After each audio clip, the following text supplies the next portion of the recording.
The Select Committee on Deliberate Online Falsehoods, Causes, Consequences and Countermeasures was appointed by the Singapore Parliament on 10th of January 2018.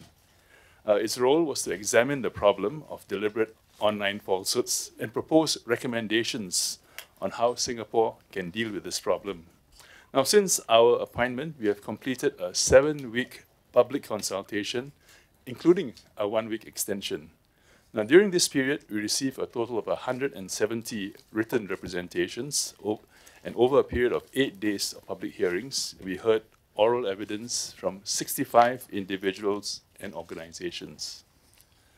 There were local and overseas experts, technology and media companies, community groups, civil society members, students, and members of the public who appeared before the committee.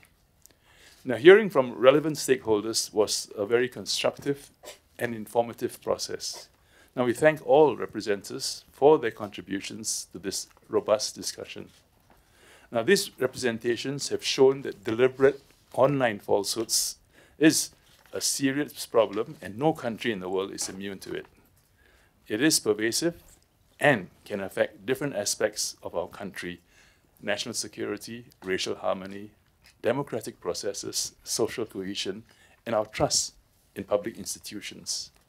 The views that we have heard have convinced the Select Committee that a multi-pronged approach should be adopted to combat this problem.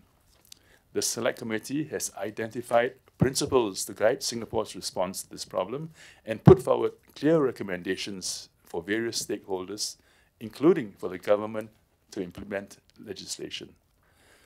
The Select Committee has carefully deliberated on these issues for the last few months. Yesterday, on 19th of September 2018, the Select Committee submitted its report to Parliament. The report was unanimously agreed upon by all 10 Select Committee members. It includes the committee's observations of the hearing, as well as our recommendations on how Singapore can best combat this problem. The Select Committee understands that there is no single solution to such a serious and widespread problem. Instead, a suite of measures is required. The Select Committee believes that with the cooperation of the government, companies, and the community, we can tackle and minimize this threat. Now, we look forward to the government's response to our report.